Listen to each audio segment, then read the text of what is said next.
If you do not understand white supremacy, what it is, and how it works, everything else that you do understand will confuse you.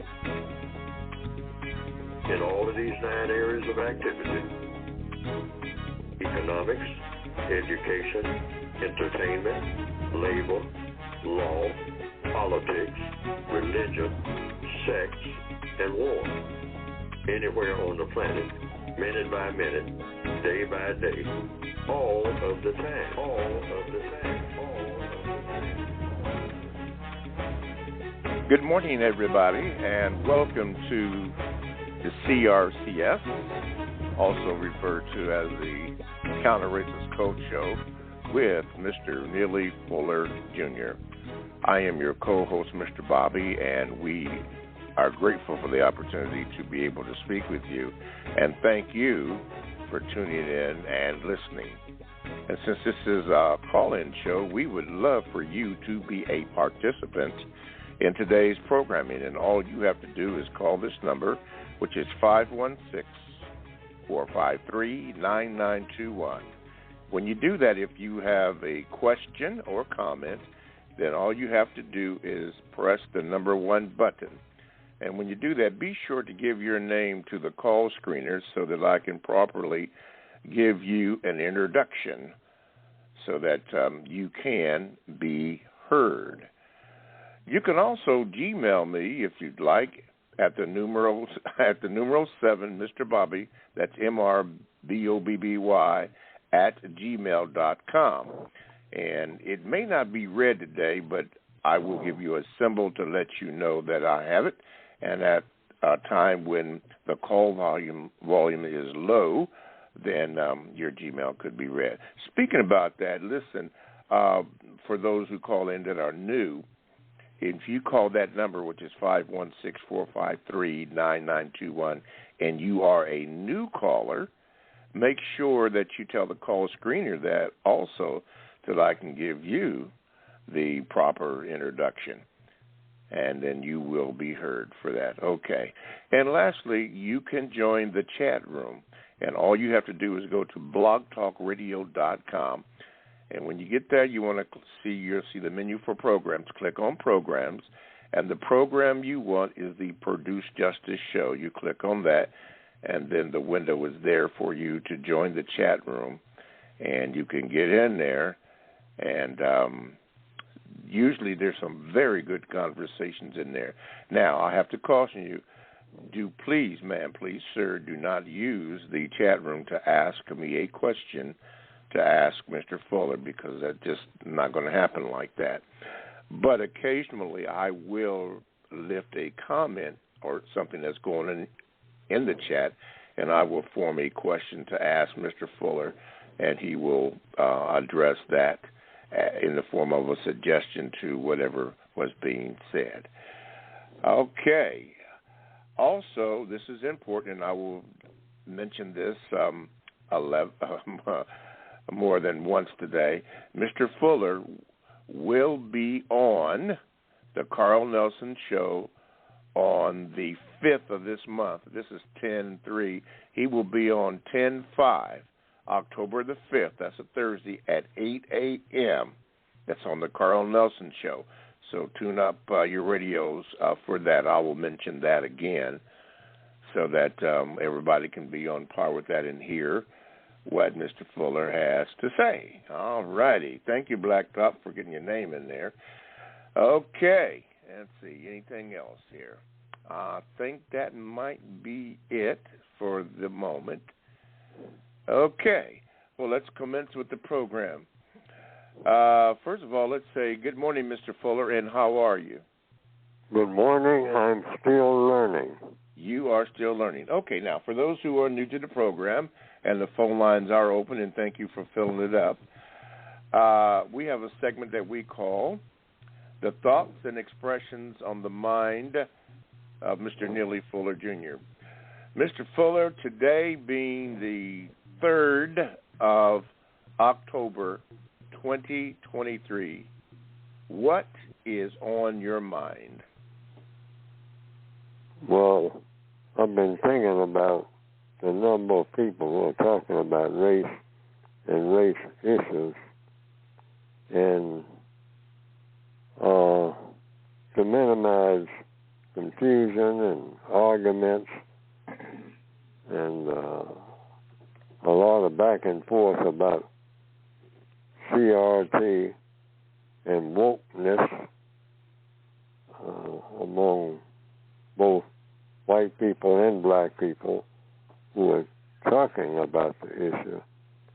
To simplify things and also to try to make the most constructive use of time and energy in trying to solve, thinking within a framework of we're trying to solve the race problem.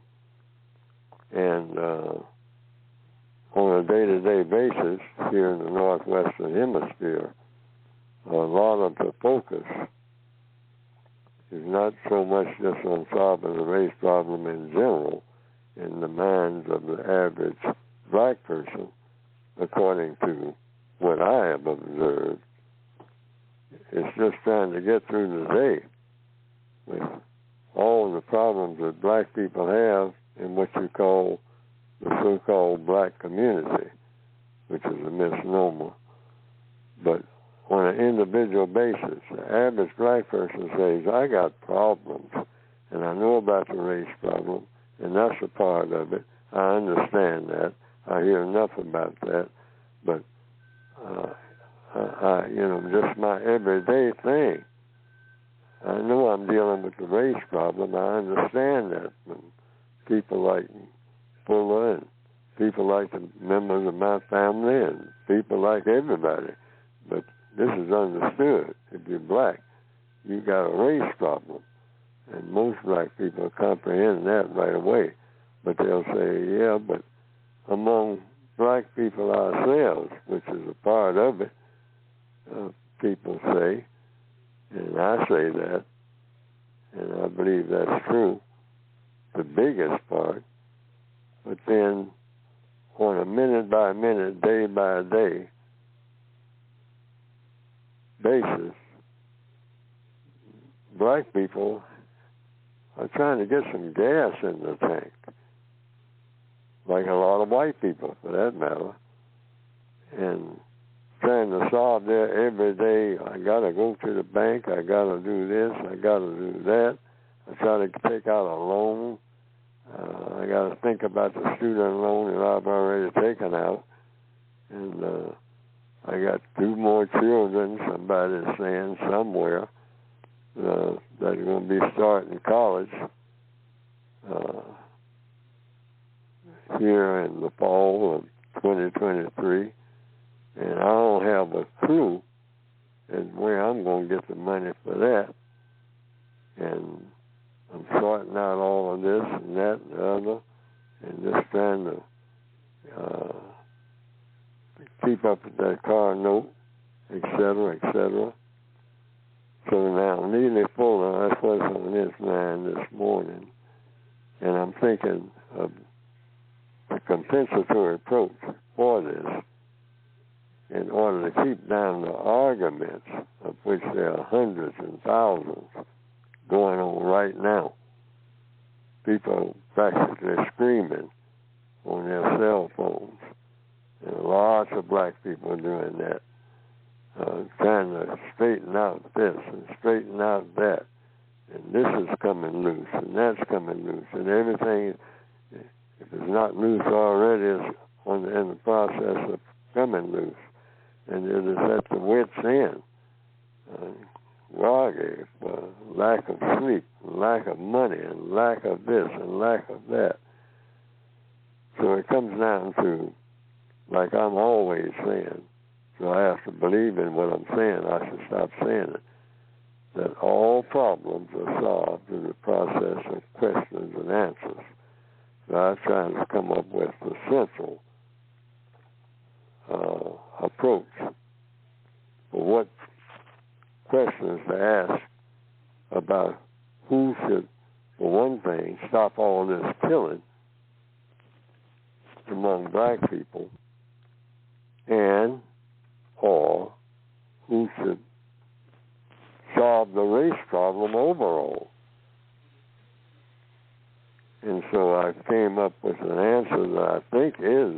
bottom line answer, the best answer to give at this moment in history is we need the smartest people. And that's, when I say that, we, I mean white and black people. We need the smartest people on planet Earth. Their voices, once it's recognized, first of all, who the smartest people are. The smartest people on the planet. Here, October the 3rd, yes. I think, 2023. The smartest people on the planet should step forward. And everybody should step forward and look at them and say, now you are the smartest black person on the planet. Or it may be a couple of dozen. And it's hard to tell which one's the smartest because they're all so smart. It might be 12 white people or 2 black people and 8 white people. But whomever is decided on the smartest, and then we're going to add another one, most powerful, smartest than black people, because we're always talking about who's smart and who's not. So the smartest, everybody should have a list of the names in their minds of the smartest black people on the planet on this day in 2023. That's the first question to be answered. And you don't move to the second question until the first question is asked and answered fully. So you start with that one. Who are the smartest and most powerful people on the planet? That's black or white, and or both. The very smartest. I mean, you ask them anything, and hey, they're right on top of it. We're the smartest. There's a lot of people on the planet. And after you answer that question fully, with a full list, nobody left out, who are the smartest and most powerful? So that'll eliminate some people right there. But I'm not presuming what the answer will going to be. But this is what everybody should be doing right now, asking. A whole lot of people talking, people like Neely, thousands of people are doing a lot of talking, but ain't nothing happening, particularly on 2 fronts, because that's going to be the first order of business. Who are the smartest people, and why haven't they, smartest and most powerful, stopped black people from killing each other, and why haven't they solved the race problem and then sit back and wait for the answer? No argument, just questions. And that's what's on my mind. That's what everybody, including a lot of black people who consider themselves as being smart. Because I have said there's a whole lot of black people who are ignorant, and I'm one of them. Okay. I'm right in the center stage. Because I haven't solved the race problem. That's number one. And I haven't stopped black people from killing each other. And I haven't a clue as to the answer of either of those questions other than to say what I'm saying right now. Okay. The smartest people. The smartest people are the people who should do everything to solve a problem or give a reason why they haven't done it. So those 2 things. Why haven't the smartest people on this planet stopped black people from killing each other? Because if you're that smart, I mean, or you say you're the smartest, or you include yourself as among the smartest, you pass all the smart tests, Why haven't you done that? A simple thing that's been going on like forever. Black people are killing each other. And the other one, the biggest one, solve the race problem. Mm-hmm. Okay. That's what's on my mind. All righty. That's what's on your mind. Okay. Let's see here.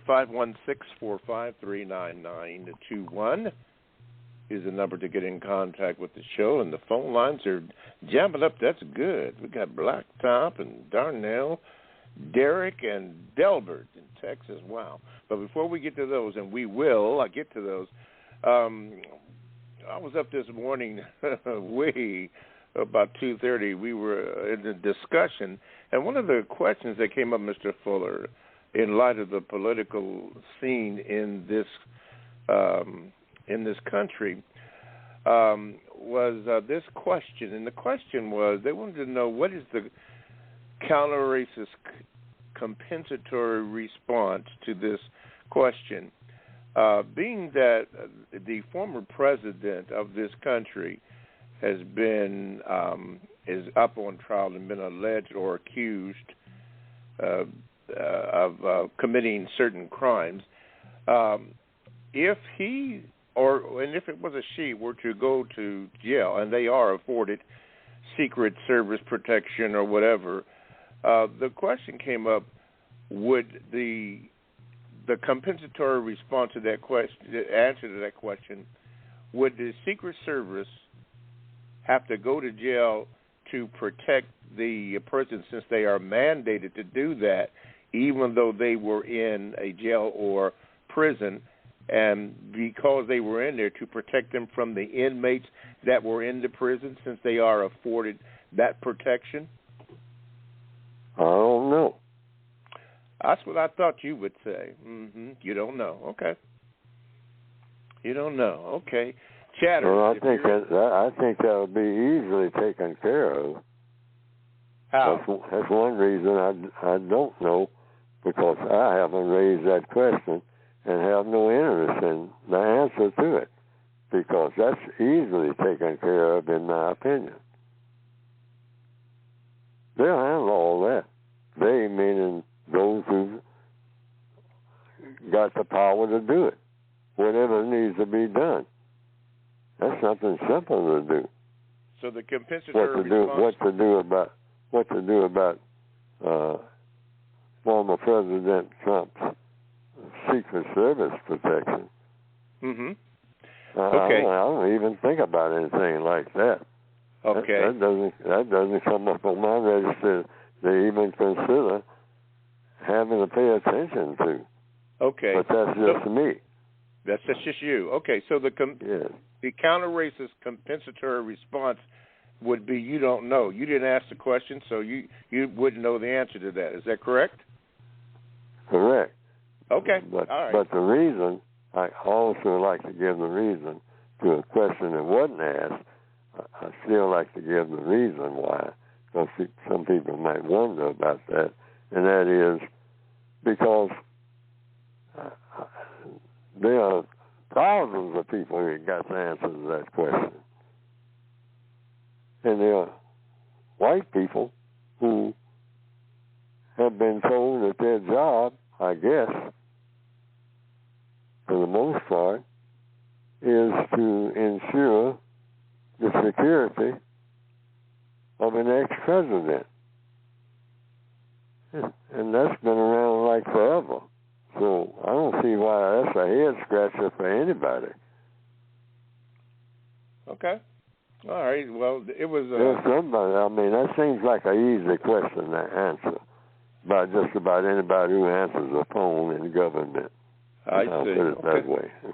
Well, there was quite a discussion on that, at least at 2:30 this morning. Anyway, let's take a phone call here. Let's go. Let me get this bad boy in here. Let's go to New York City. All right, get ready, Blacktop. Once I get this thing together, we're getting ready to get you. Derek, you hang on. Blacktop, let me see if I can get you in here. Okay, Top, you're all there. Go ahead. Hello, how you doing, Mr. Fuller? Good morning, sir. Yes. So here's my question: Is making ourselves out to be victims or seeing ourselves as victims, isn't that making us weaker in trying to solve this problem? Some people say it does. They say it all comes down to how it affects people. It makes me, the truth always makes me stronger about anything. And that's what I say everybody should go with. That's my opinion. That's just Neely Fuller. But people can think about it and say, no, I don't want to think that because that does things to me that shouldn't be done. Now, a person can have that opinion. There's certain things I don't,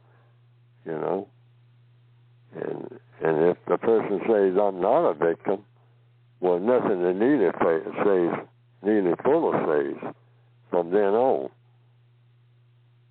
should matter to them at all. In fact, they shouldn't listen to nothing that Neely Fuller says. He hasn't solved no problem.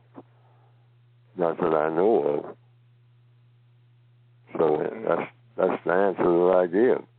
But I say, and I have it on the cover of my book and all through everything I've written and what this program is about, that what Neely Fuller says applies to victims of the system of white supremacy, and he considers himself to be the victim of the system of white supremacy more than any other title that he has. Not human being, not none of that. Victim of white supremacy. I'm more of that than I have ever been, ever. According to what? The truth. The way I see it. Now, it's either true or false. Well, that's what I believe. All righty. It's true. Okay. All right. Thank you, Blacktop. Let's go to Georgia. And Derek, get ready, Derek. See here if I can get you in here. Yeah. Oh, wow. Okay. All right. There you go. Derek, good morning. You're on with Mr. Fuller. Hey, good morning, Mr. Bobby, Mr. Fuller. I hope you guys are having a good day so far. Yes, sir. I got a question, so I'm just going to come out and say it. Basically, it's where do Asians fit into all of this, and are they subject to the system of white supremacy? And the reason I'm asking is because my theory is that maybe black people can learn something from Asians, because, they be saying black people can learn something from Jewish people. Well, maybe we can learn something from Asians, too, because they don't really follow what we follow, and it's like, I think it's the year like 8 million over there, so I think we can learn something from that. But yeah, let me not comment too much. Where do Asians fit into all of this, and are Asians subject to the system of white supremacy? Mr. Fuller? Well, Asians are not, according to the code, which is supposed to be based on logic. Asians don't exist. You have white people, non-white people, and white supremacists in the only government on the planet, and that's called the system of white supremacy. All other so-called governments are just labels. And if you're non-white, you're subject to the system of white supremacy, which is racism. And that wouldn't be subject to all white people, because I said there's 3 categories of people on planet Earth here in 2023, according to logic. And that is white people, non-white people,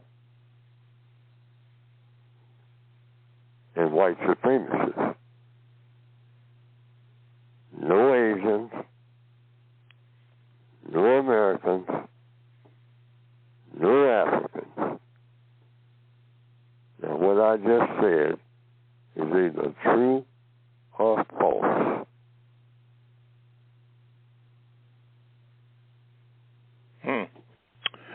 Okay. Everybody who's non-white is subject to the system of white supremacy. Black, brown, red, yellow. If you got color in your skin, you're subject to it.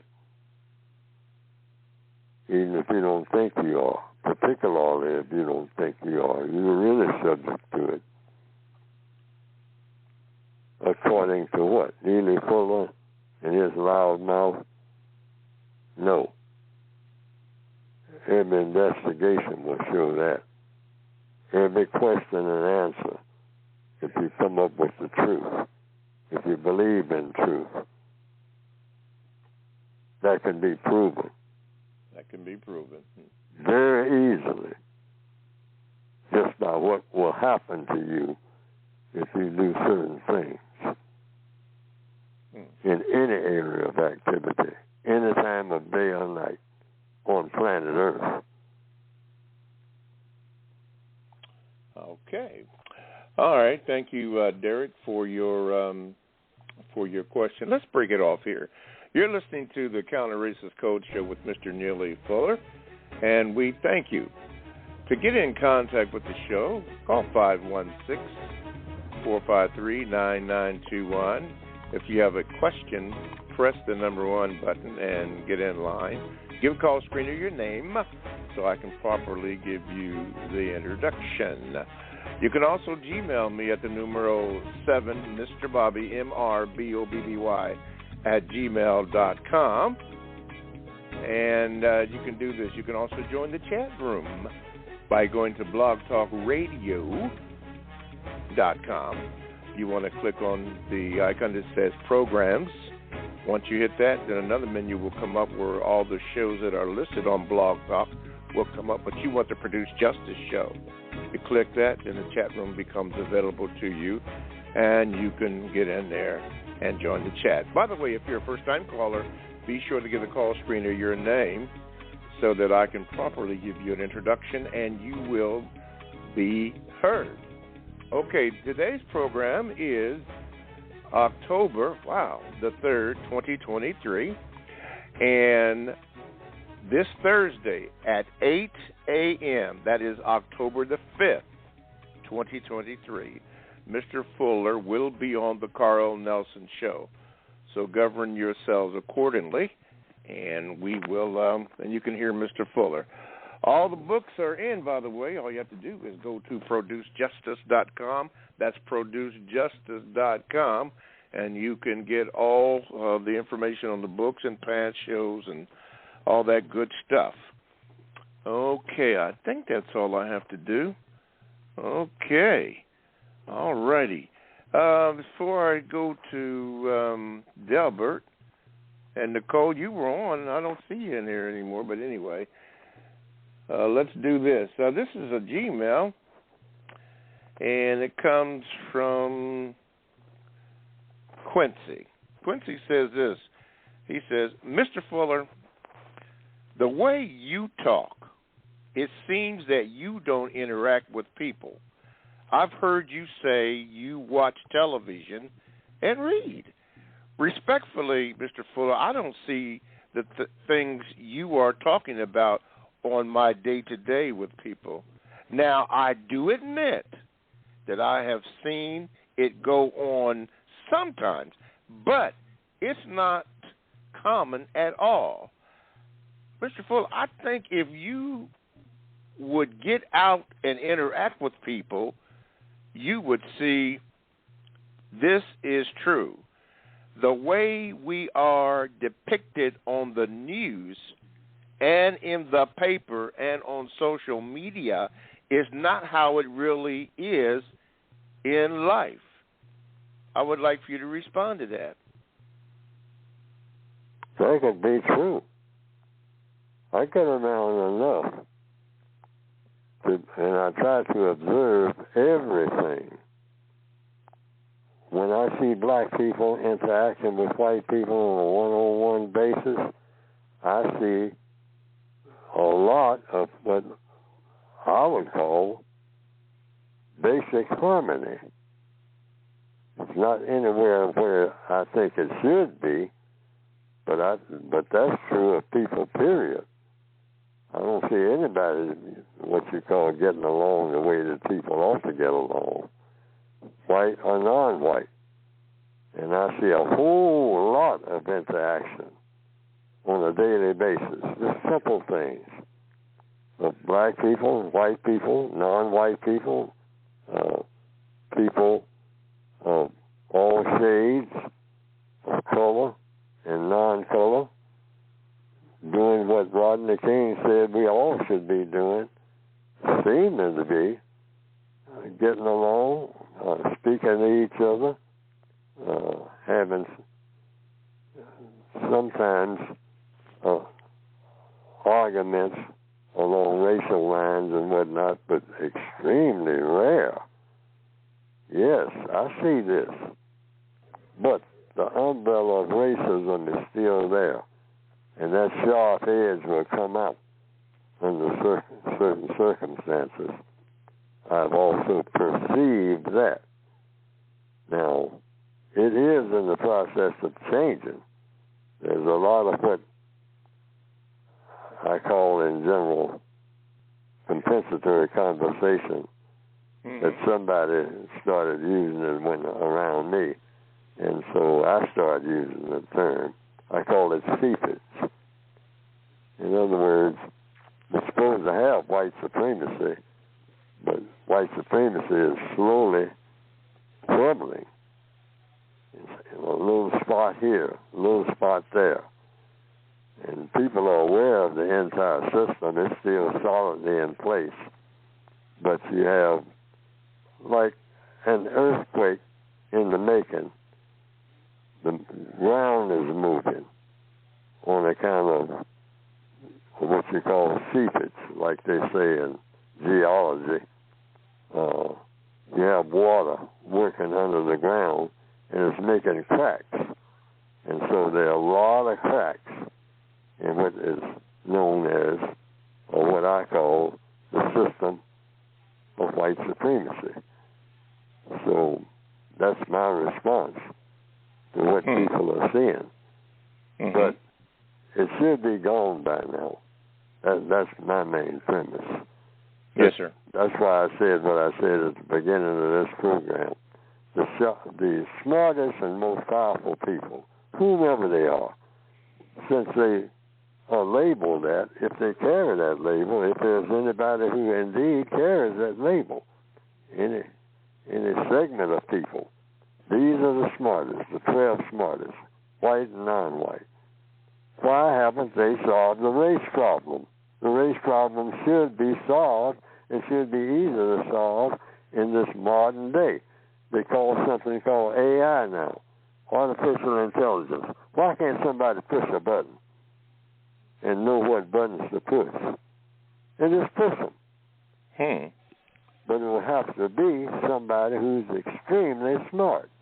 And there are a lot of people who are elbowing their way to the microphone to prove how smart they are, both black and white. Well, prove it. Solve the race problem. Why haven't you solved the race problem? In fact, that's the question I ask, not talking about I'm like demanding, but asking them. If everything is so easy, why haven't you solved the race problem? That should be easy for the smartest people on the planet. They should be able to do that by snapping their finger. And certainly something like black people killing each other. Everybody's scratching their heads. Why is this happening? I see it on TV every day, particularly here in Washington, D.C. Another shooting, another shooting, another shooting. Black people slaughtering each other. And everybody's scratching their heads. Why haven't the geniuses stepped forward?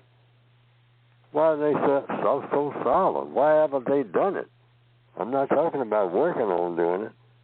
I'm talking about, hey, this is a piece of cake. Move all these dummies, move out of the way. And snap their fingers, and black people start killing each other.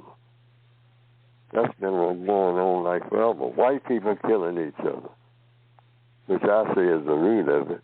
Because we copy whatever they do that's destructive. We've been trained that way. Okay. Since you mentioned AI, Mr. Fuller, somebody a couple of weeks ago called in and mentioned that they did ask, I think it was Chat GPT, that question, and they got all kind of, it wasn't very clear. It wasn't very clear about that, about solving the race problem. They went into all different areas about it. I haven't been on it yet, but I heard about that, so I don't know, what's going on, with that. But anyway, let's do this. New caller alert from the DMV. Jesse, get ready, because you're going to talk to Mr. Fuller. Let me put this over here. New caller. Oh, okay, yeah, there you, wait a minute, oops, come on, there we go. Jesse, you're on with Mr. Fuller. What is your question? Oh, fantastic. Yeah, I'm a long-time listener of Mr. Fuller. I've seen him speak at Howard University for a number of years. I've actually talked to Mr. Fuller a couple times on the phone. So my question, I have two questions, but I don't know if I have time for it. So my main question is, like, the words that we use. I hear Mr. Fuller talk about black and white, non-white. I wonder if we can make a dent in the issue if we, to me, the words black and white are too much of a general term. We're not really talking about, I wonder if we're using these words and we're almost masking the problem, because certainly no one is necessarily black per se. People are brown and shades of brown, light brown and mocha and different colors of brown. And white people are certainly not white. They're olive colored and they're pale and they're pink. They're mostly pink and cream. I've been watching them lately. They're mostly cream and pink. So I wonder if we, use different words to actually describe the people we're talking about. I went to a talk recently, a book talk. A guy who identified himself as white Christian wrote a book recently called The Hidden Roots of White Supremacy. And so I went to the book talk and I asked him these same questions. I said, well, look, you're more pink than white. Would you identify as pink, or if you're not going to identify by your color, would you identify yourself as, say, like white, as like Anglo-Saxon, European, American, To give, I think if we get the terms right or better, then we can really kind of more nail down what we're talking about versus saying white and black or white and non-white. To me, that those terms aren't necessarily accurate. So I wonder what Mr. Fuller thinks. Jesse, what would be your question for Mr. Fuller? Can we use different words? Okay, Mr. Fuller? Yes, you can make up words as long as you explain what each word means. That's the key. Now, on this program this morning, I said there are 3 racial classifications.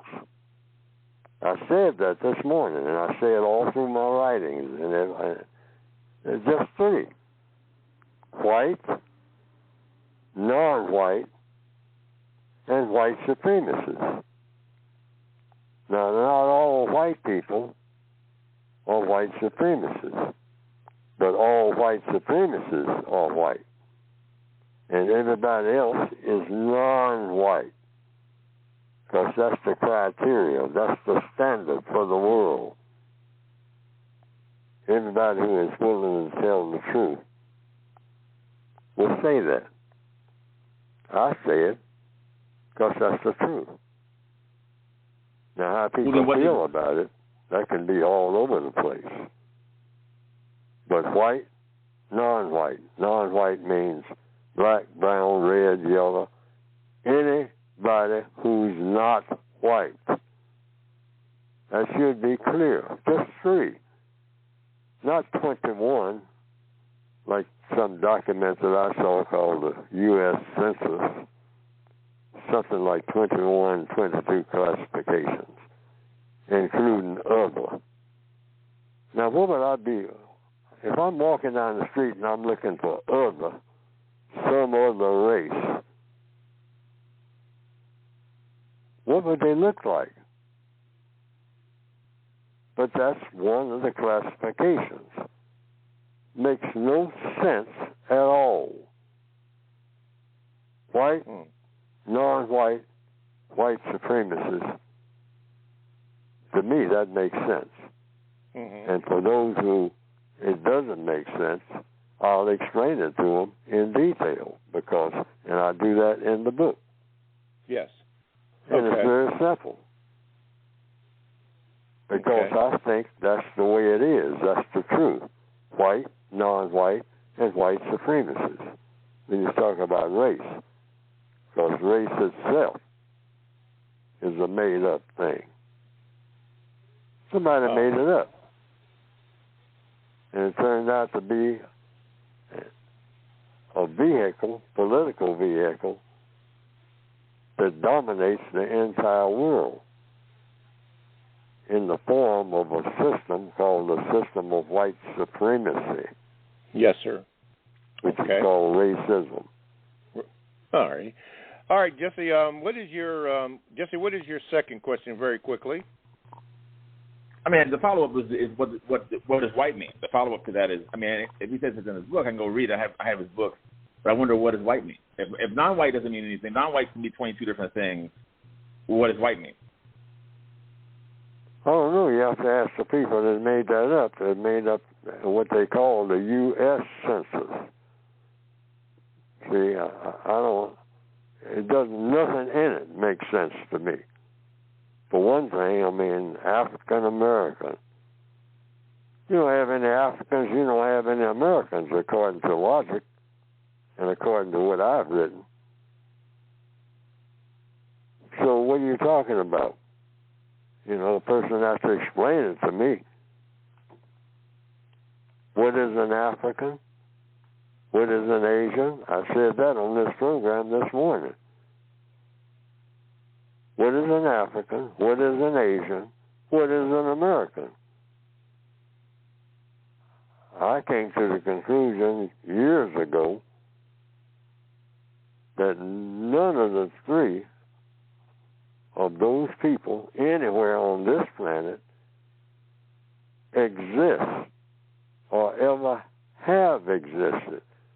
Based on what, Fuller? Based on the definition. What I say is the pure definition.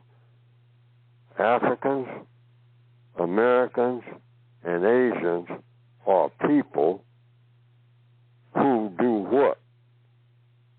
Practice justice. And there are no people on planet Earth that ever practice justice according to everything in modern history. So what is justice? Guaranteeing that no person is mistreated and guaranteeing that the person that needs help the most gets the most constructive help. That has never been a people anywhere in recorded history that have achieved that. Okay. None. All righty. All right. Well, thank you, Jesse. By the way, Mr. Fuller will be on for those who have just joined the conversation, and thank you for doing that. Mr. Fuller will be on the Carl Nelson Show this coming Thursday. That is October the 5th, 2023, at 8 a.m. That's when Mr. Fuller will be on there. Thank you, Jesse, for your call. Let's go to Delbert in Texas. Get ready, Delbert. Get ready. See if we can get you in here. Delbert. Okay, Delbert, you're on with Mr. Fuller. What is your question? Good morning, Mr. Bobby. Good morning, Mr. Fuller. Good morning. Good morning, sir. Mr. Fuller, in Washington, D.C., there's a place called the House of the Temple that's right north of the White House, and there's a Masonic leader that's buried there named Albert Pike, and he was the founder of the Southern Jurisdiction of Scottish Rite Masonry.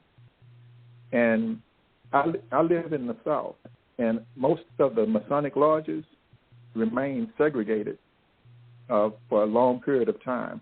And white Democrats and white Republicans coalesced within those lodges without black membership, and they pretty much kept things secret from the black population in the South. My question to you is, have you ever been a Mason? But that's my first question. No.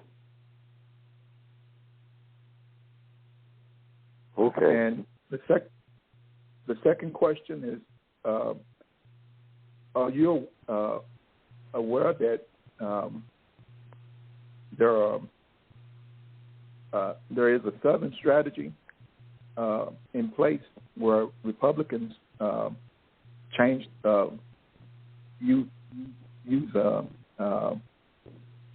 they don't use racist language anymore.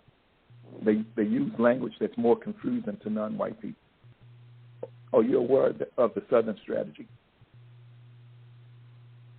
I'm not aware of that being a Southern strategy.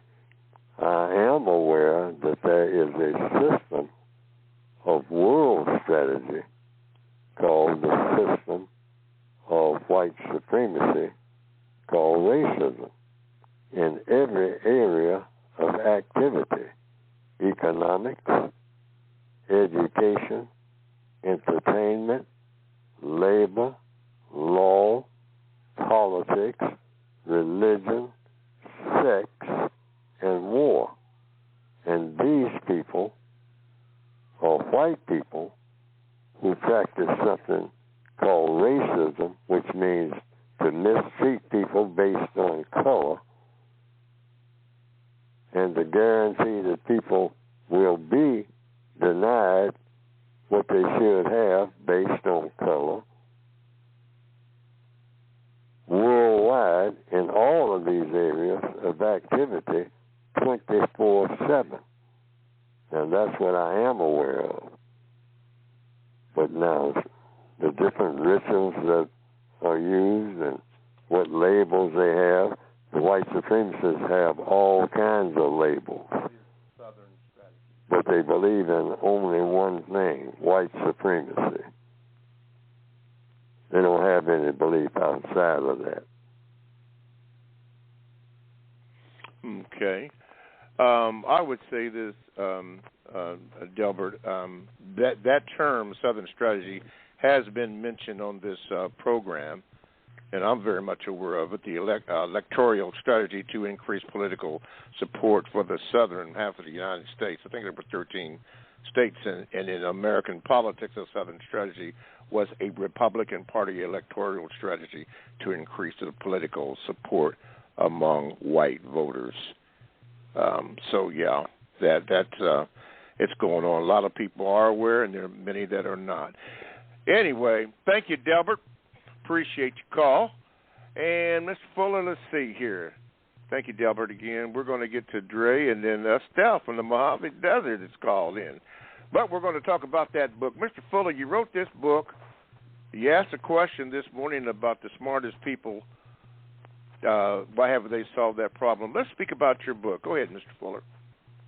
And the book can be gotten by going to producejustice.com.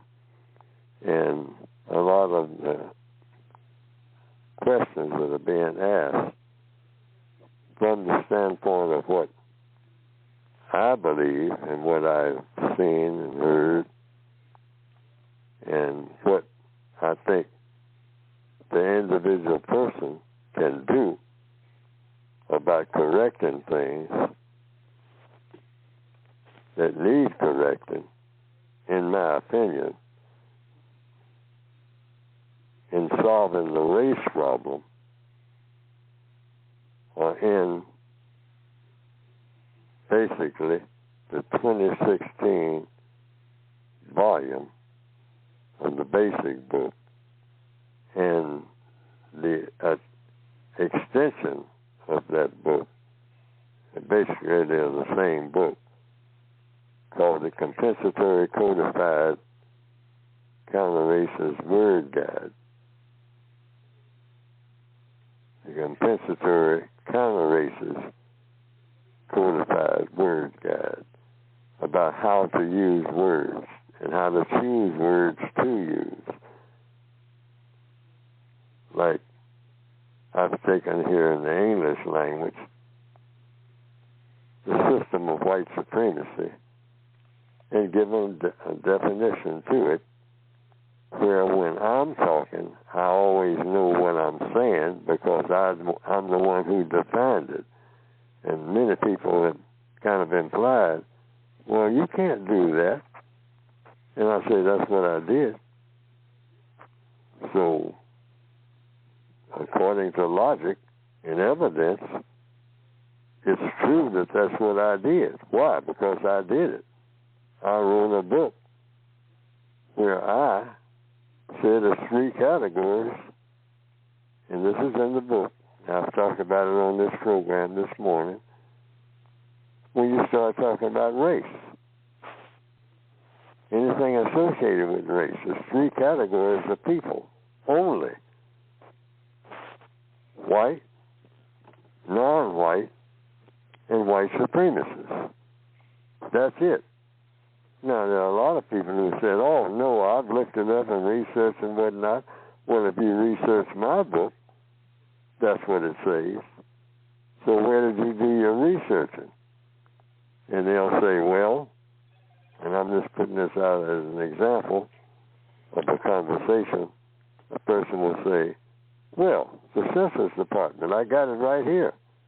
It says there's 21 categories. And Neely will say, that's what I mean by a code. According to the compensatory code, that ain't true. And so we've come to a point right there now, it's either true or false.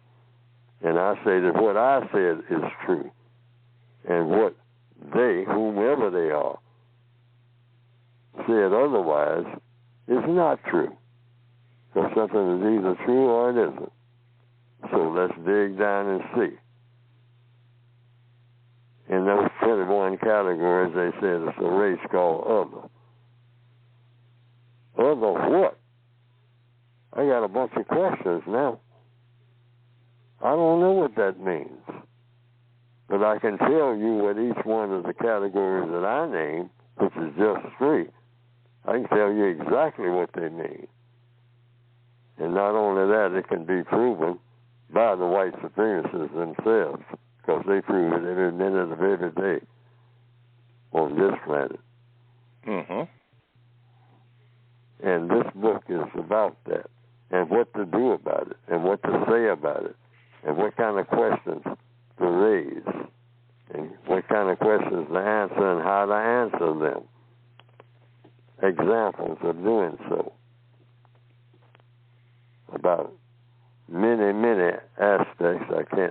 The book can't cover them all. There's so many thousands of race and racism, or whatever somebody wants to call it, if it's associated with those 2 words. Race, racism. That's what the book deals with. Mm-hmm. From the victim's viewpoint, and how to do so. That's what it is. Okay. It's a guide. And you can get it by going to producejustice.com. That's right. And then after then, we'll have a better conversation about it. Mm-hmm. Okay. All right, producejustice.com. All righty, for those new on the line, it's 516-453-9921. If you have a question for Mr. Fuller, make sure you press the number 1 button so that you can get the call screener, give them your name, and then I can get your name, and then you can ask your question. Wow, okay, I hope we're not having problems with it because two phone callers disappeared. So if you can get back on, that'd be good. Estelle from the Mojave Desert. Anyway, let's do this. Let's see here. Okay, this comes from Rasamin. This is from the Gmail. It says, Mr. Fuller, according to the code, I know that every sound/word is either constructive or non-constructive, either music or noise. I produce what I consider music in the forms of the use of instruments/words. But I feel that the very best of the use of some of my time and energy in this area of activity would be to volunteer in the reading of your books to be put into audio form. This will directly produce a constructive result. What say you, Mr. Fuller? And thank you. Could be. That's what I say.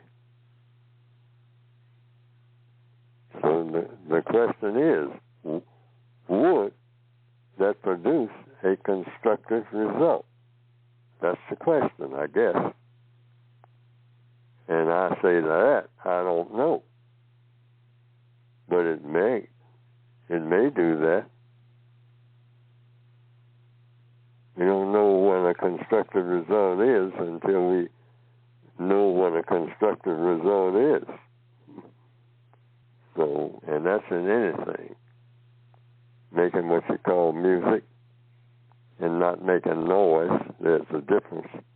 According to the code, there's two types of sound in the entire universe: music and noise. Now, how can you tell the difference between music and noise? It's about when you hear it, does it make you think about, because that's what's going to happen. You're going to think about something when you hear it. Does it make you think about doing something constructive or non-constructive? Because if it helps you think about doing something constructive, that, by compensatory definition and by logic, is music. Music makes a person think about doing something constructive. But it makes you think about doing something non-constructive, it is noise. There's two types of sound in the known universe, anywhere, in the entire known universe: music and noise. And that's how you can tell the difference. Based on what? Neely Fuller? No, Neely Fuller said it, but it's based on logic. And Neely Fuller is always saying that anything that he says better be based on logic. Otherwise, he ain't got no business saying it. Okay. Well, guess what? We have concluded the first hour of the Counter-Racist Code Show. So, Estelle, guess what? We're going to get you on the second half of the hour. But for those who have to go, and glad you called back, Estelle, but for those who have to go, thank you for your calls and your letters. Don't forget, Mr. Fuller will be on the Carl Nelson Show Thursday, the 5th of October at 8 a.m., so be sure you tune in. That's now, WOL. Yeah, and for WOL Radio. On WOL Radio, yeah. But also here on ProduceJustice.com. I think Robert and them have all set that up so we can all listen to it. Okay, so we hope you guys that have to go have a good week. And don't forget to tune in next week. But for those who are going to stick and stay, don't go away, because we're going to continue to be black in about 5 seconds.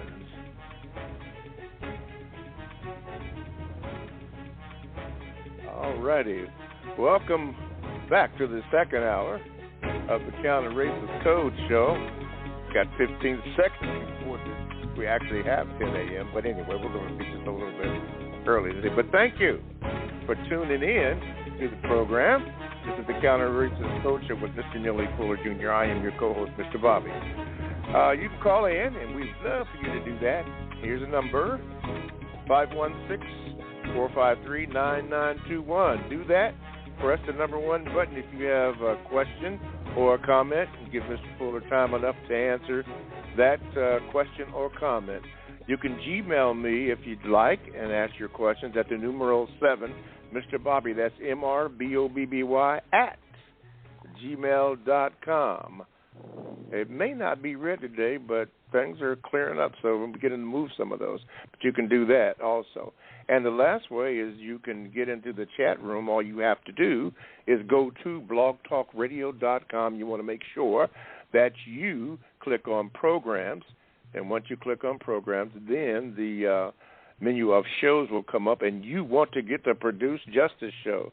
You do that, you click on that, and then there's a little box for you to join the chat room and get in there, and all those people that are in there and join in on the conversation. Now, sometimes I will select a comment that's in there, but do not use the chat room to ask me a question to ask Mr. Fuller, because it ain't going to happen, Captain. It ain't going to happen, but I will take a comment and form a question so that Mr. Fuller can address maybe an issue that is going on. And quickly, again, and I just did it at the end of first hour, Mr. Fuller will be on, again, the Carl Nelson Show at 8 a.m. on this coming Thursday, which is the what? It is the 5th of October. So make your plans to listen to the Carl Nelson Show. And we do have it here. We're going to have it on ProduceJustice.com, so you can listen to that right here. By the way, that person that's in the 954 prefix, please be sure to give your name to the call screener so I can give you a proper introduction. I think that's it. Okay. Let's see. Let's go to Estelle in the Mojave Desert. Okay. Estelle, let's see if I can move this over here and get you on. Okay, wait a minute. There we go, I think. Come on, there we go. Estelle, good morning and welcome to the program. What's your question for Mr. Fuller? Yes.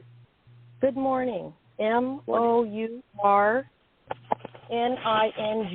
Good morning, Mr. Fuller and Mr. Bobby. Good morning. Good morning. Good morning. Morning. Like sadness, okay? Morning. I'm calling. I had first a statement. The gentleman who called in earlier had mentioned something about Asians, and I know Mr. Fuller said he couldn't answer it in that way because according to the code, there's no such thing as Asian. But there are such thing as yellow people as defined by the code. So if he had asked the question yellow people, which I don't see them either as yellow, I noticed that Mr. Fuller, like many who call in, whenever they're giving the most derogatory statements about people who are non-white, they specifically will say black. They don't say, hey, these yellow people are out here doing X, Y, and Z. These yellow people are out here cussing each other out. These yellow people are out here backbiting and backstabbing. I'm trying to figure out why the emphasis on black if all non-white people are under the same category. Why the emphasis on saying black people? Because if people want to do their research, they can find out that the so-called yellow people in America are killing each other too. It was so bad that the Vietnamese community had the detective go to the Senate to talk about the Vietnamese youth gangs, males, that are terrorizing their own people. Out here in California, you have the same thing in the barrio, where the so-called brown Mexicans or pale Mexicans are terrorizing their own. So I'm trying to figure out why is always there an emphasis and not spreading these derogatory statements towards these other non-white people. Okay, Mr. Fuller? Excellent set of questions. The code says all problems are solved through the process of questions and answers, no exceptions. All problems. So Jesus asked a series of very, very important questions. So, I have given my answer: white, non-white, and white supremacists.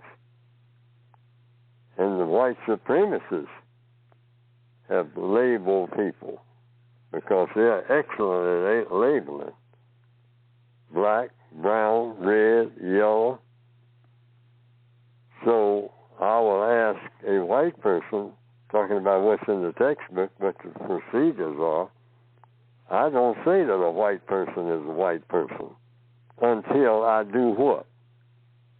Going back to the question and answer thing, the basics. I ask a person who looks like they're white if they are white. You got three categories. When I say black people, I could, depending on how a person wants to carry the conversation, I say non-white, and they may say, well, I don't mix myself up with other non-white people. I'm black and whatnot. Then I will say, like the code says I must do, whatever that person says. If they say that they're black, they're black. And I say, well, are you black and brown?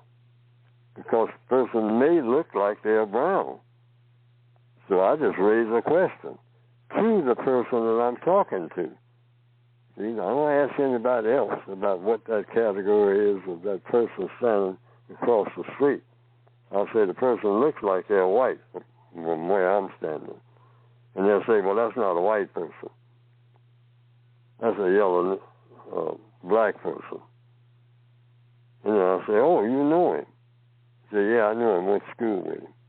He looks like he's white, even when you get real close to him. And I've heard people say that. And I have experienced that myself, where I thought somebody was white and they weren't. So it can be very confusing, which the white supremacists love in the minds of any non-white person is what? Confusion in everything. And why? Because when you can confuse people, you can control them. The person who is not confused in any situation is the most powerful person in that situation. That's a law of logic. Always follow the logic. Yes. Okay. All right, Estelle out there in the Mojave Desert, morning. Thank you for your call. Very much so. Mr. Fuller, yesterday on a news soundbite, I heard the former president of the United States called, I think her name is Tish James, the judge in the case that he's involved in. He called her racist. Now, I couldn't ask him that, but can you explain why it is impossible for a black person, particularly for those who are new to the program, why a black person cannot be racist? You can't be the warden of a prison and a prisoner at the same time, unless you just choose to look at it that way. Because the warden spends a lot of time in the prison.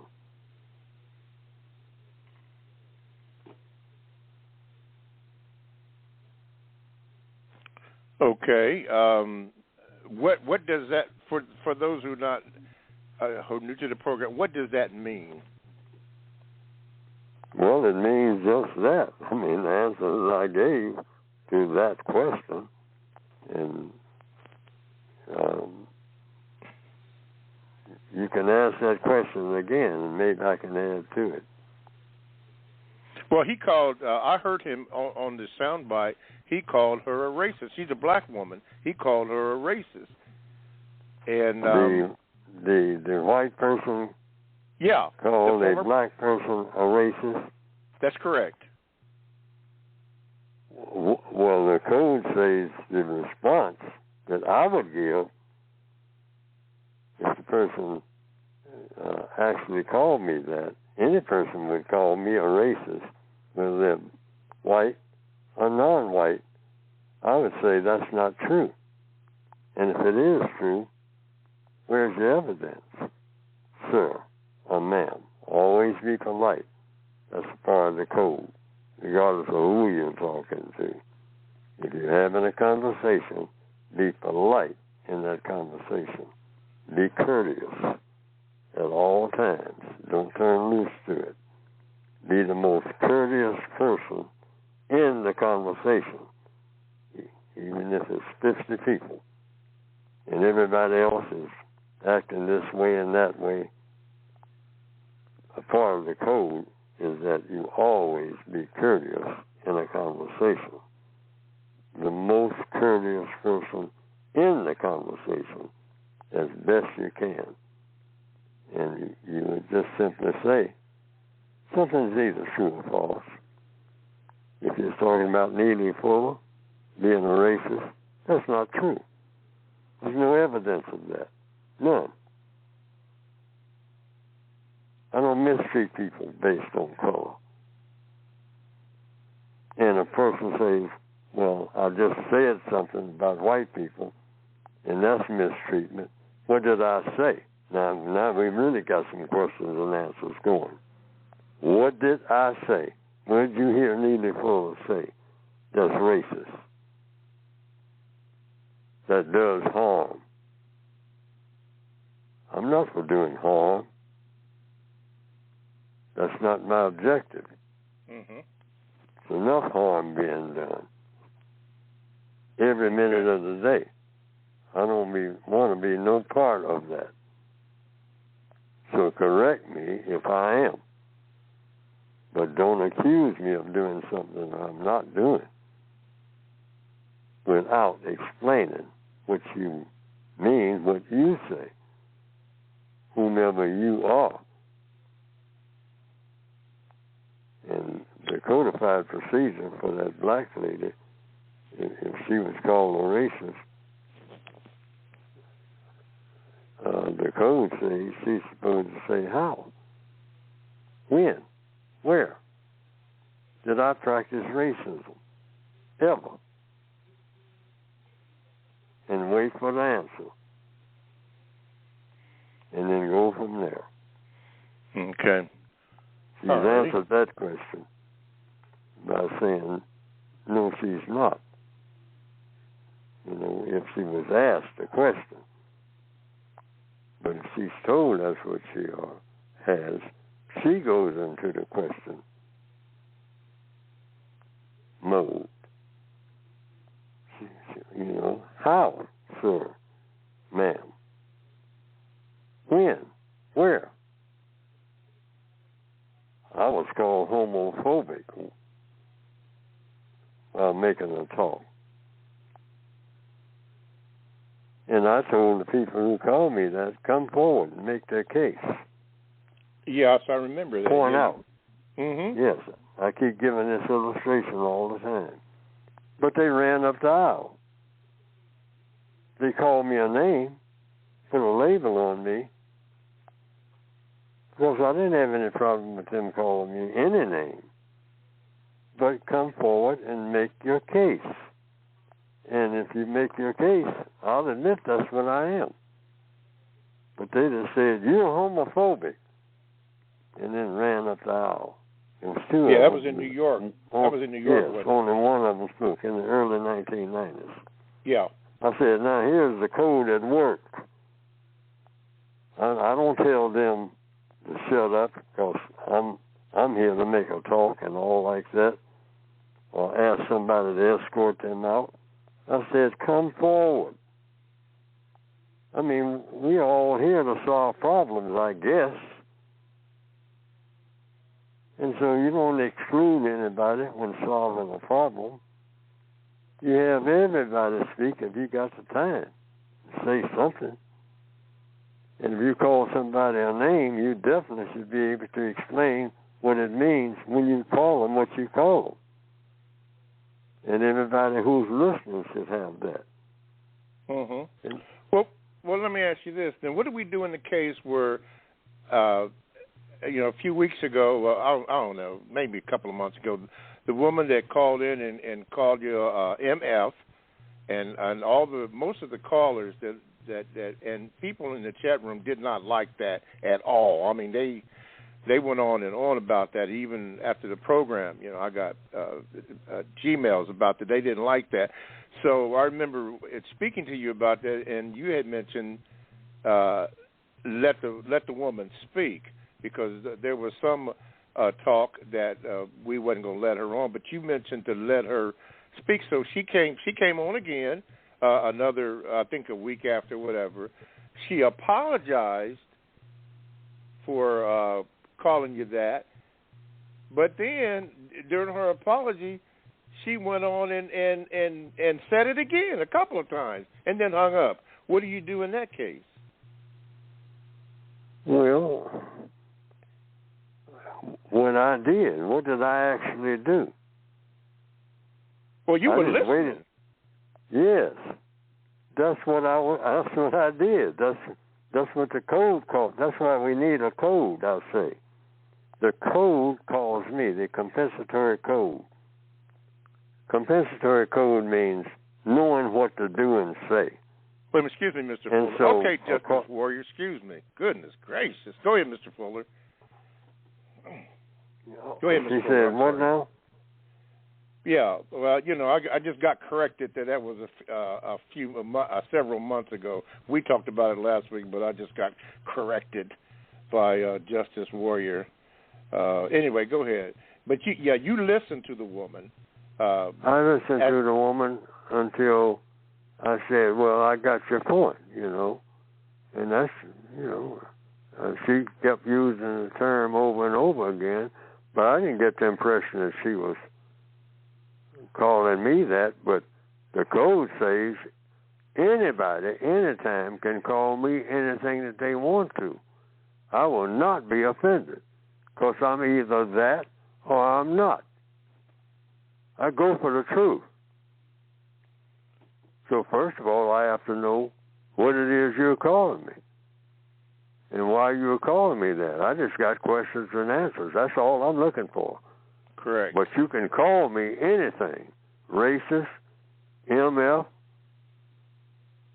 throw my mother in, as an addition.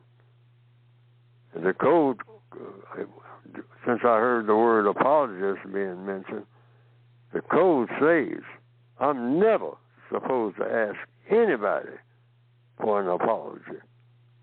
I'll accept one, but I'm never supposed to ask. Under no circumstance is Neely Fuller going to ever ask anybody, dead or alive, for an apology. Yes. That's not going to happen. Yeah. You did not ask her for an apology. No, because the code calls for me not to ever ask anybody for an apology. Correct. And it gives a reason. This is in the textbook. You don't ask for love, you don't ask for an apology, and you don't ask for, it's a third one in there. It's in the textbook. Yeah. Mm-hmm. My mind doesn't know. I write so much stuff. But those are two things you never ask for. You never ask for love, and you never ask for an apology, and you never ask for respect, ever. According to what? According to the compensatory code. And then the reason is given. Okay. You never ask for an apology, because an apology is supposed to be given. If you have to ask for it, it don't mean nothing. No, it don't mean that. Okay, well, It's the same with respect. Okay, that's something you give yourself. Well, Self-respect is the only form of respect. So, I just wanted to put that in there since the word apology was mentioned. Yeah, thank you. Well, anyway, there was some talk, and then I asked you about that, about letting her. We were just not going to let her back on, but you said no, let her back in to speak. So she did, and she the second time she called, she did open up with an apology, but then right after she did that, then she repeated it again, which I couldn't understand. She said the same thing again. Now you were listening, and then she hung up. And see, that is what confused me. She did apologize, but then she turned around and said it again. See, and yes. She said it again. Did not give you a chance to respond to it. Yes, I gave the response. I listened. No. Okay, but then, all right. But then I think I may have, but if I didn't, I'll do it now. Then the code calls me to do about what I did. It's in the textbook, what you do about name calling or anything like that. You say, well, the person said what the person said. This is in the textbook. When a person calls you any kind of name, you say, well, the person, and then if I have a question about it,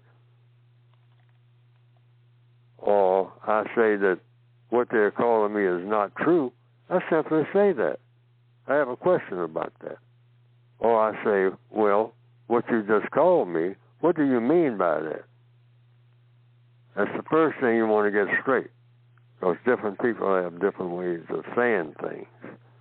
So you want to get that straight always, particularly in job situations, because a lot of misunderstanding comes from, that's not what I meant when I said that.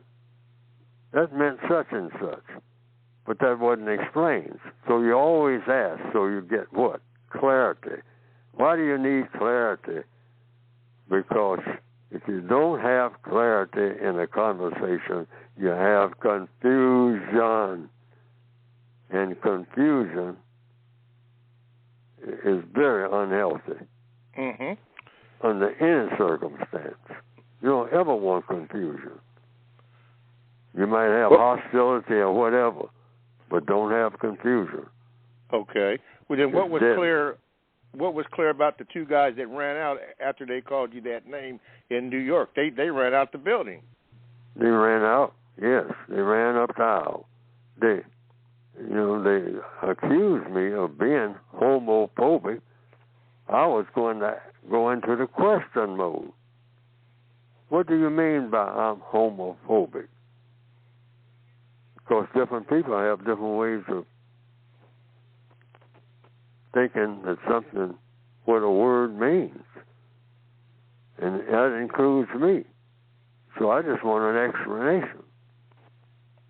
And then I'll examine myself as best I can and say, am I homophobic? Whatever they say that means. They meaning not the dictionary or something like that. What the person who did the name calling. That's a name. That's a label. But I want to know what it means from them, not from somebody who's standing behind them. Okay. To the side. No, you said it, so you explain what you mean. That's code. I just followed the code. That's why I say we need a code. We need a code, absolutely. Yeah, I mean, how to handle every occasion, word by word. That's what we need. When I say we victims of white supremacy. Those who look at themselves as being victims of white supremacy. Okay. Not those who don't. Okay. 516-453-9921. Don't forget to give your name to the call screener, the person in the 572 and the person in the 202. I see the hand up, and now the 437 prefix. Don't forget to give the call screener your name so that I can get you on. Okay, Gmail here. Mr. Fuller, this person says, what specifically have you, Mr. Fuller, observed in in the people activity area of economics that lead you to conclude that white supremacy exists? just what they report on the news. I mean, just to start with, in answer to the question, they say black people's income, like the value of your house, the minute you move in it, the house is still the same. But the value of your house, the minute you walk in there and say this is your house, it starts losing value from that moment. Now, that's not a conclusion that I came to, because I'm not in a house. I mean, I'm in an apartment. But this is what a lot of white people have examined and found out is true, according to what I see white people saying on television about black people and housing. Say the house is devalued. And in the old days, I know about that type of thing, anything that a black person touched was devalued. The thing itself, it'll still be the same. Except like a fellow that was in what they call my hometown says, now, white people will touch money after you touch it. He said he notices that right away. They'll touch any money that a black person just took it right from their hands and be glad to. And they have touched the money.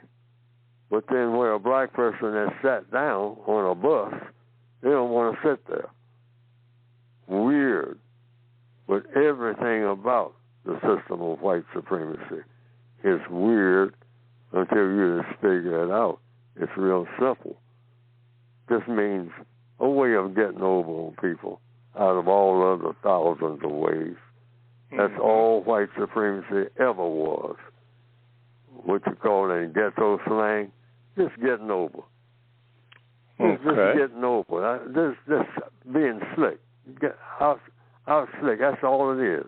Just another slick system for misusing people to your advantage. In ghetto language, you want to understand white supremacy, you don't have to have a great big thick book, just that. Just in ghetto language. It's just getting over, man. That's all they're doing. They're pulling stuff, man. You know, taking everything from you and acting like they ain't. That's what white supremacy is all about. Okay. All righty.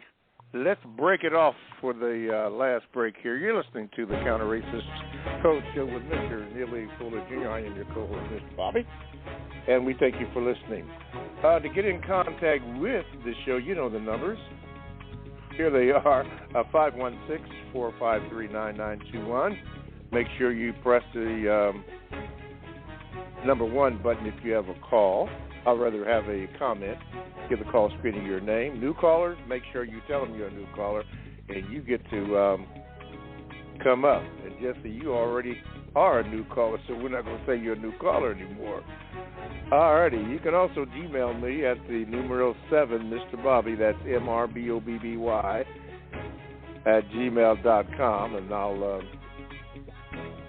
I'll get your Gmail and hopefully get a chance to read it at some point in time.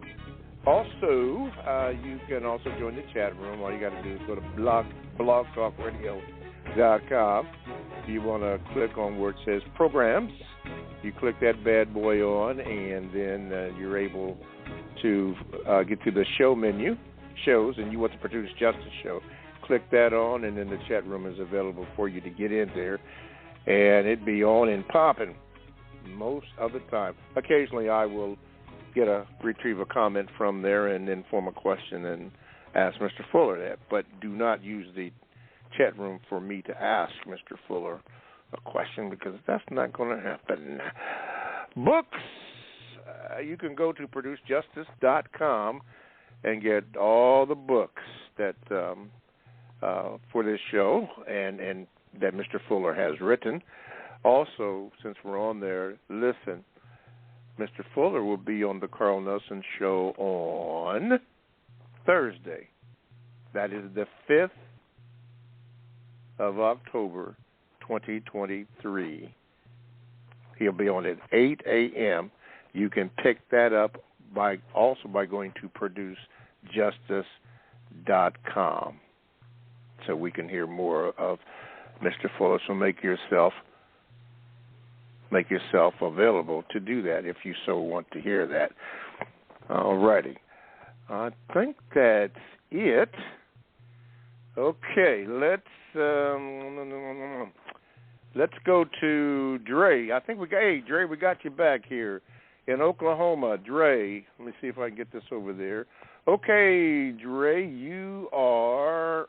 Wait, there we go. You're on. Go ahead, Dre. Good morning. Yeah, good morning. Can you hear me? Yes, go ahead, Dre. All right, just making sure. A couple weeks ago, I had a call to ask Mr. Fuller for book suggestions, so I thought I'd chime in and give some suggestions, and maybe my suggestions will help the listeners, help me. The number one book would be the Bible. It gives you all the tools you need to operate in this physical realm. Then it gives you spiritual enlightenment. It's the perfect guide to help you navigate through life. And I would highly suggest that book to anybody looking for some type of guidance in this life. Also, number two, it's a far second place because, nothing compares to the Word of God. It's a book called The United Independent Compensatory Code, written by a man named Mr. Neely Fuller Jr. Very logical book, a very thorough book. It gives a lot of good advice. So I just wanted to give listeners, book suggestions. That was it. Thank you for your time. Okay. All righty, Drake. Thanks for promoting the book. That is the book that Mr. Fuller promotes all the time. That's his book. He wrote that. But glad you mentioned it. All righty. Let's see here. Jesse, we're going to get you again. You're not a new caller, but we're going to get you again. Go ahead, Jesse. Wait a minute. There you go. Go ahead, Jesse. Jesse, go ahead. Yeah, I appreciate you taking my call again.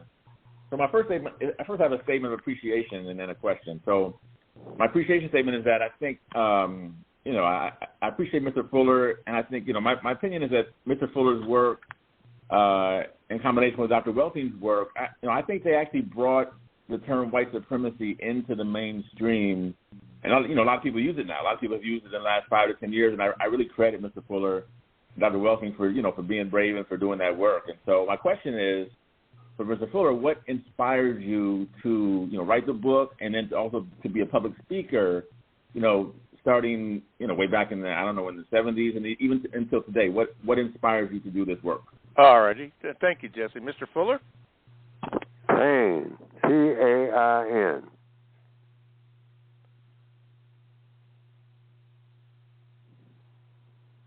Would you elaborate on that, Mr. Fuller? You said pain? Yes. The system of white supremacy, racism. That's what my book is about. Helping a person to not have to put up with this pain. Pain.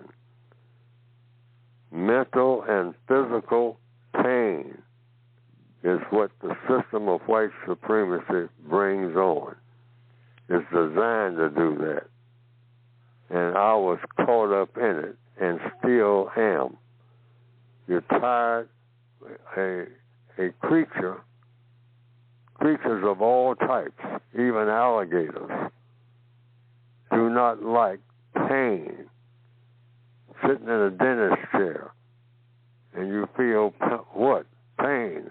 Or you anticipate getting pain and you want to avoid getting pain. Or when the doctor says, I'm going to have to operate, one of the first things you think about is pain. So I was inspired by pain. The system of racism I found to be painful, not something that I'm supposed to enjoy, like some white supremacists are saying today about black history and slavery and whatnot. You should have enjoyed it. You did enjoy it back in the old days. What's wrong with you now?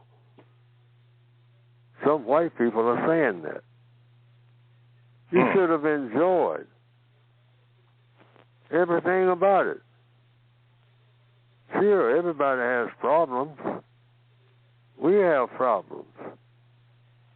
But overall, for you people being in slavery and talking about being mistreated and whatnot, you were better off listening to us than you were among yourselves. So come on, be real. But see, the codified view, and that's why I started writing it, I said, you know about a thing called justice. It's never been produced. You don't have the best system for producing something called justice, because you taught me about justice, and that's what we don't have on this planet. Correct. And then they answer, I listen to white people. I mean, you better believe it, I do. I read their books and all this. I said, and sometimes I get answers to that when I bring it up. They're saying, well, ain't nobody never done it. I say, all the more reason why it should be done by what I consider to be, and I think it's true, the smartest and most powerful people on the planet. White people who are causing all this misery deliberately when you don't have to do it in the form of the system of white supremacy. You should get rid of that and replace it not with something of a worse form or something of traditional forms or what even black people had before, but replace it with a thing that's never been produced by anybody. But it's logical that it would be produced by somebody. So since the white supremacists, the smartest people on the planet, according to the evidence, haven't done it, then that's what inspired me. I'm going to do it. Okay. Neely Fuller, you're going to solve the race problem and replace it with the system of white supremacy, or I'm going to try to solve the race problem. Or, if I keep trying, I'll either do it or I won't. And so that's why I started writing my book. I'm going to write a book that's supposed to solve the race problem. And if it doesn't, so what? That's what I'm here for. I'm in the race prison. So when you're in prison, first thing you want to do is get out. And I intend to dissolve, not only get out, but like in the movie Shawshank Redemption, you've got a crooked warden of a crooked prison,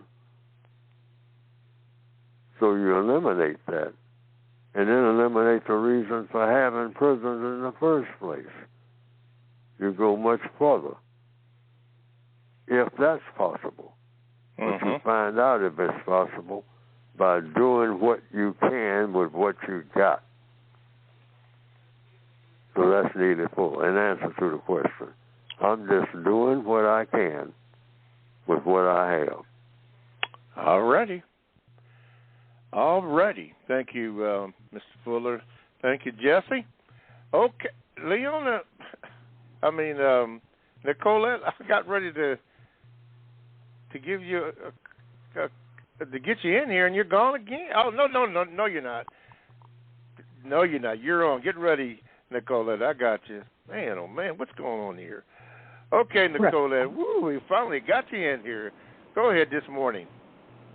Okay, good morning, Mr. Neely Fuller. Mr. Neely, I'm in I'm not the hospital. I'm in the library. And what is the name of your book so I can try to get that circulated? That's first off. You're in what library? I'm in the library, and I'm trying to get your book to see if they can circulate it. Oh, and I need you're in to the spell library. in the book.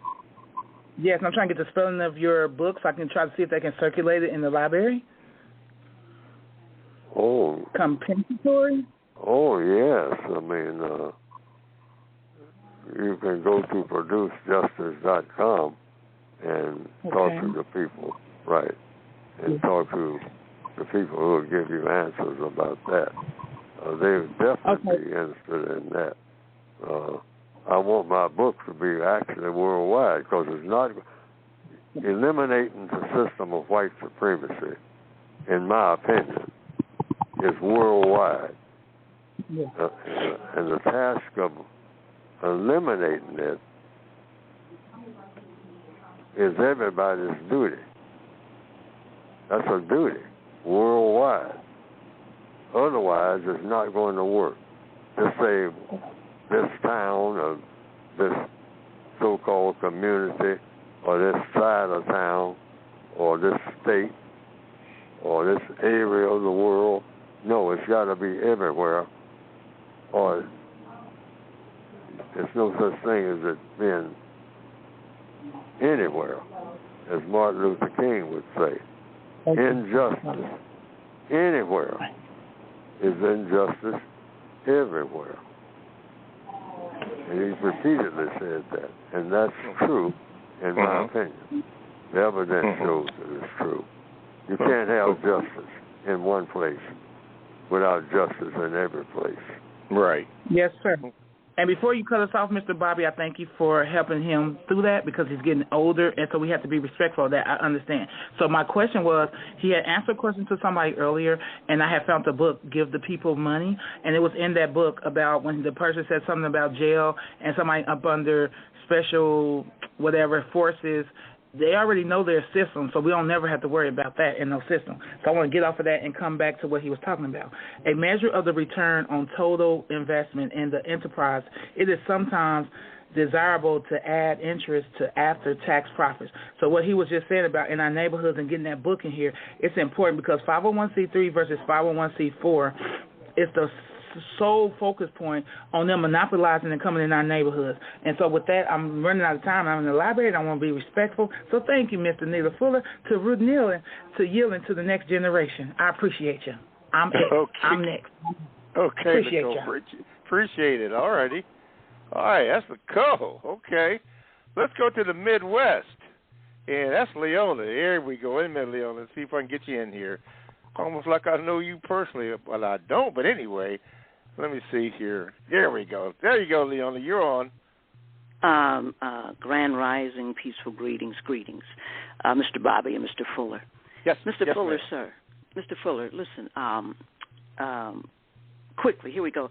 Now, I have a question, but I got to give you a little background. Now, in your book, you say, in the United Independent Compensatory Code System Concept book, the inside cover, it says, quote, this revised expanded edition of the United Independent Compensatory Code System Concept has been copyrighted, and no part thereof can be justly reproduced, stored, or introduced into a retrieval system or transmitted in any form or by any means, electronic, mechanical, photocopying, recording, or otherwise, without the written permission of the author, Neely Fuller, Jr. And it also says here that the correct course is to get permission from the copyright owner before using copyright written material. Now, last week I was tuning in, and forgive me if you've already covered this, but it seems like a caller called in and asked you, did you want your book translated? And you answered affirmative. Yes, you want your material available worldwide, and I can understand that too. Now, my question to you is, sir, is it correct for whoever it is that wants to translate your book from English into some other language, is it correct for that person to get written permission from you first before translating your book into another language? Thank you, sir. Well, at the time that was written, it meant exactly what it was said. But since you have me on the phone right now, and I'm still breathing, you can just go to producejustice.com, and they are the ones who are now, they meaning whomever they are, whomever you talk to, because there are a number of people who are connected with me that handle all of that, those type of questions. I don't do it directly anymore because I have other people I have to consider. And the reason on this day, here in October, I'm giving the reason that I'm giving, that there will be other people now making decisions. Those are the people to talk to and how these decisions will be made, because the details of how, at the time that was said in the book, I haven't even looked at it lately. I mean, so I don't know the exact words, but I'm hearing them from you because you're looking at it. So, but here, since I'm still here, I'm not dead yet, I'm taking that into consideration. I could be dead in the next 2 seconds, okay? Then what would happen? And I want the book to be in every language where people do reading, if I can do that. I'm saying that now. But now how it's going to be worked out in the details, like they say sometimes the devil is in the details. That's a slang expression. But the truth is in the details, too, about what I want. So that's what I want. Now, any way that would work with everybody associated with my book and what the book, what that statement that was made, anybody that's connected with me, and that would be in my will, they would handle that. And they would be the people to talk to. I got both feet, the way I'm looking at it now, I have both feet in the grave right now as I talk. I'm going now, logically speaking, about a minute. I could not be here after I got off this phone. I could be in another world real quick. And I'm saying that because that's real. And I'm realistic about everything, or I try to be, 100%. I don't fool myself. So, but for right now, you can just talk to the people that produce justice. That's subject to change. But for right now, anybody who's thinking about that, they can just talk to the people that produce justice. And if I approve of it, what they talked about, and they're making a proposal, whatever that is, I'm with it. Anything that will produce what? The most constructive result, which is which would apply really to anything that I ever say. Mm-hmm. Whatever will produce the most constructive result. And everybody listening to me, everything I have written, bottom line and top line and everything in between, what produces the most constructive result? And I'm with it, whatever it is, in every area of activity. And I think everybody on the planet should be too. Only what produces just 2 words, the most constructive results. That's right. Okay. Yeah, well, hang on, Mr. Fuller. Listen, like you, I could expire in the next 2 minutes too. But listen, I want to thank you for your work, sir. Thank you for your effort. Thank you for all you've done to help produce justice on this planet. Thank you. Thank you. All right. And I thank you. All right. All righty. Okay. Thank you, Leona. I was just told they just spoke in my ear, and Leona hit it right on the head. Anybody or anyone that wants to do anything, and Mr. Fuller just said it also, But anybody that wants to do anything with that material, just contact producejustice.com.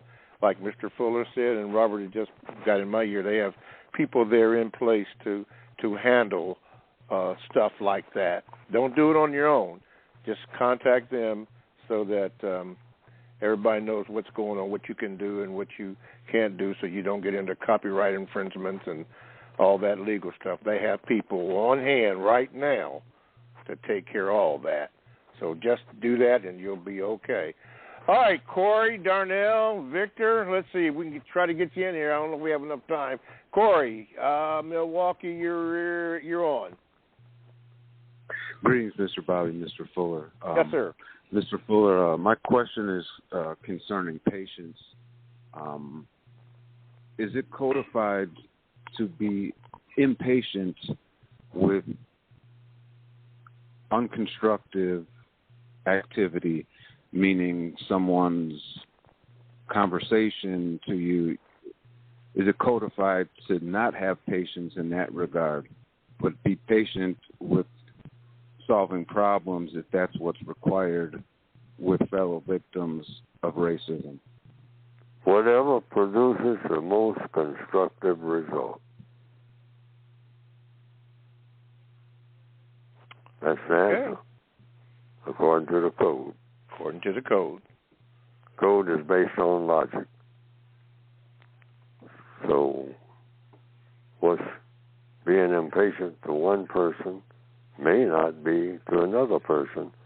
But if you're going to base it on logic, whatever produces the most constructive result, key words, two of them, constructive and result. Always. In everything. Every minute of the day. Always ask people that question. Is this going to produce the most constructive result? You gotta say, well, I'm fixing to carjack somebody. Oh, is this going to produce the most constructive result?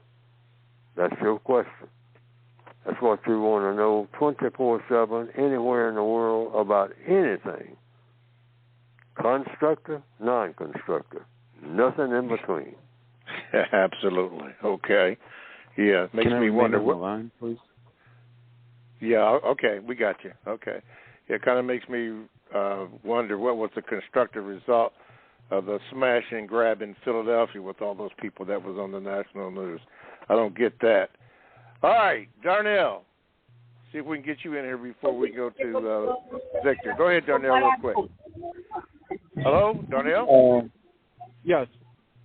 Good morning, Mr. Bobby. Good morning, Mr. Fuller. Good morning. Yeah. Mr. Fuller, I just wanted to inquire about how the book was doing. The 2016 version of the code. How was it? Like, how were people picking it up? Was it like spreading? You want to inquire about what? The book. How was it doing as far as like the adaptation? Were people reading it? Is it getting around the world? Are people knowing about the code? How are people reacting to it? Yes. The textbooks that I've written? Yes. I don't know. Okay. Maybe we can get some figures in here. He wanted to know, how was it doing? I guess around the world and all that kind of stuff. Hopefully it's doing very well. Hopefully. All right, Darnell, thank you for your call. See if we can get this last one here. All right, Victor, see if we can get you in here because we're getting ready. We're running out of show here. Go ahead, Victor. Oh, hi, Mr. Fuller, Mr. Bobby. Mr. Fuller, I'm just trying to cope with the onslaught of the violence, the indirect violence. The white supremacists are just basically mistreating me so that they can trick me into doing non-constructive. And then they mistreat me further when I do the non-constructive. And then they're also using chemical warfare. So I was wondering, how am I supposed to contend with the onslaught, sir? And your question is what? how do I deal with the onslaught of the continuous violence? Because they're also using chemical warfare as a means to get me to do non-constructive things. Oh, there's so many non-constructive things going on around you all the time, and that it really involves you, but beyond your control, these things. Because if you go according to the code, you're a prisoner of war. So you just try to protect yourself as best you can from things that you are aware of. Like, for one thing, try to keep your distance from any source of danger. And often, among black people, the source of danger immediately is other black people. So try to avoid any non-constructive contact with anybody. Keep your mind on just, keep it simple. Keep your mind on constructive, non-constructive. Look at every situation. Getting in a car, and you find out everybody in that car has got a gun, and trying to hide the gun so the people don't know that they got a gun. That tells you something right there. This may be non-constructive activity going on, but they want you to get in the car with them. I'm just giving an illustration. I'm not getting in that car. Why? Because I don't think that whatever is going to happen after I get in a car, 6 people, with me being number 6, and everybody's got a gun, unlicensed to carry or have in a vehicle or anything like that. Logic tells me this may not be the healthiest situation to be in. Correct. Even though at that moment, sitting there, of course I won't be, because I just let the people know politely, I'm not getting in that car for any reason. Well, we're going to, we'll drop you off where you want to go, and I might not even get where I'm going to go. Too many things can happen. Yes, sir. And none of it is going to be pretty, I don't think, based on logic. With somebody vaguely telling me, y'all going to take care of some business. Well, I'll hear about it, maybe, but not while I'm in that car. Exactly.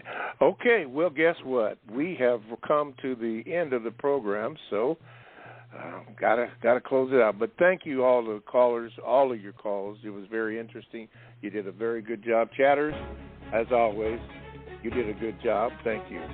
So I know I made a lot of mistakes today, and got to get better on that. So forgive me for that. All right, so don't forget now, go to producejustice.com for all the latest information. And don't forget Thursday, October the 5th, 8 a.m., Mr. Fuller's on the Carl Nelson Show. Tune in and listen to it. I know that's what I plan to do. Okay, I think that's it. Mr. Fuller, the final words go to you. Go ahead, Mr. Fuller. ProduceJustice.com. Buy the textbook and also read it and see what you think about the concept anyway. All righty. ProduceJustice.com. We hope to see you next week. All right. Thank you, everybody. Have a good week.